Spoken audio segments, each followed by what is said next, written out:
J'étais vraiment intéressée par ton projet, Béatrice. Pour de vrai, je trouvais ça vraiment intéressant, le fait que tu parles autant du salarié et de l'identification à l'entreprise.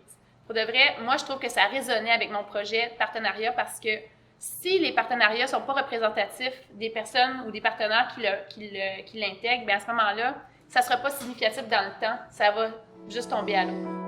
Je m'appelle Andréane Lafontaine-Paul, je suis candidate à la maîtrise en sciences forestières à l'Université Laval et membre de la chaire de leadership en enseignement en foresterie autochtone. Donc, moi, je pense que c'est là-dedans, nos projets se recoupaient vraiment. Puis, c'est ça, j'étais vraiment intéressée de voir tout le processus avec lequel tu as travaillé pour pouvoir arriver à ces conclusions-là. Oui, puis tu sais, moi, la question du capital organisationnel, j'ai trouvé ça vraiment intéressant parce que ça donne clairement, tu sais, ça donne des outils vraiment concrets. Ouais. Tu parlais par exemple du comité consultatif interne au partenariat, tu sais. Un des enjeux du droit du travail, c'est aussi de trouver des mécanismes pour représenter, tu sais, pour que les salariés justement aient une voix, tu sais. Donc, pour représenter leurs intérêts et leurs droits. Puis, les comités consultatifs, ben, c'est une ressource qui est intéressante, tu sais, pour faire porter finalement cette voix-là au sein d'un partenariat, tu sais, qui est des fois, bon, plus complexe, ça dépend toujours des situations, mais qui n'est pas seulement entre un employé puis un employeur, mais qui peut impliquer, par exemple, deux entreprises, ou, tu sais, donc de construire finalement une structure dans laquelle les salariés ont une voix, tu sais.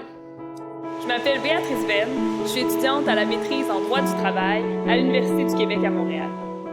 C'est quelque chose que je trouve vraiment importante puis intéressante, que toi, un de tes résultats, c'est que pour que ça marche, il faut investir dans ce capital organisationnel-là, tu sais. Puis en même temps, ben, c'est ça qui était intéressant, c'est que finalement, tu sais, ça s'applique autant à une entreprise employée-salariée, mais ça peut s'appliquer aux différents aspects des communautés, etc. Donc, tu sais, tu parlais aussi qu'il y avait des différences entre les entreprises, tout ça. Oui, bien c'est ça, effectivement. Ce que je trouvais intéressant, c'est que ça permettait de quelque chose qui était comme réactif, pas réactif, mais qui permettait de s'adapter d'une structure à une autre, finalement, d'un partenariat à une autre, d'une situation à une autre, tu sais. Puis justement, effectivement, moi, les deux coopératives avec lesquelles j'ai travaillé, tu sais, elles étaient différentes dans la façon d'organiser leurs activités. Tu sais, il y a une des coopératives qui avait des contrats. Dans le débroussaillage, tu peux avoir des contrats quand tu es une communauté autochtone, qui te permettent de faire des travaux, mais dans le cadre de formation rémunérée.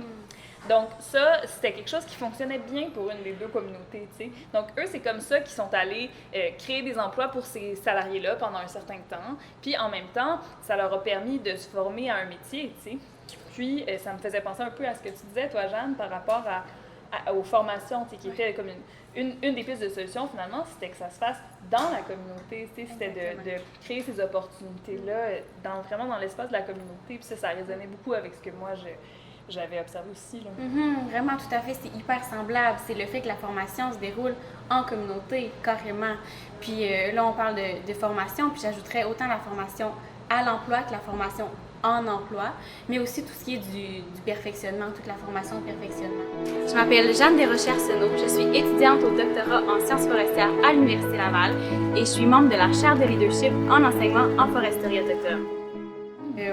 Un peu plus tôt, on parlait de la méconnaissance, des opportunités de formation puis de perfectionnement. Bien, pourquoi c'est pas développé dans les communautés? Il y a vraiment quelque chose à faire de ce côté-là. Puis là, on parle d'une bonne formation, donc une formation qui respecte les préférences des personnes autochtones, mais aussi plus largement quelque chose à voir du côté d'un bon emploi qui, encore une fois, respecte les préférences des personnes autochtones. Il y a notamment tout ce qui est du côté de la formation, on en parlait à l'instant, mais tout ce qui est aussi de la conciliation de la culture et de l'emploi, c'est hyper important pour les gens avec qui j'ai parlé. Puis tout ce qui est des conditions de travail, donc d'avoir des conditions de travail qui respectent encore une fois les préférences des salariés autochtones ici dans le secteur forestier. Puis là, je parle de bons emplois. Puis c'est ce que je trouve qui se rapporte beaucoup à ton projet, Andréane, dans le sens de bons partenariats, un peu quelque chose comme ça, non? Mais en fait, c'est vraiment intéressant parce que justement, il n'y a pas de formule parfaite. C'est pas une recette qu'on dit, OK, le partenariat va fonctionner parce que les enjeux sont tellement différents entre les partenaires que ça doit s'adapter.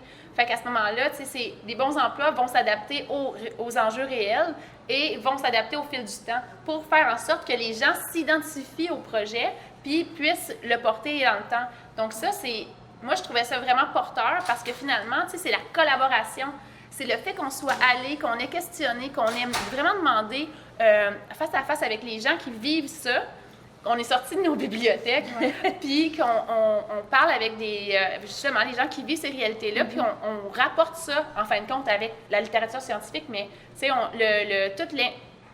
sais, ce sur quoi on s'est imprégné quand on est allé en place ou avec les discussions et les rencontres, mais moi, je pense que c'est ce qui est l'élément porteur des recherches, en tout cas dans notre domaine, là, puis je pense que c'est un élément qui est vraiment fort aussi dans nos projets. Complètement.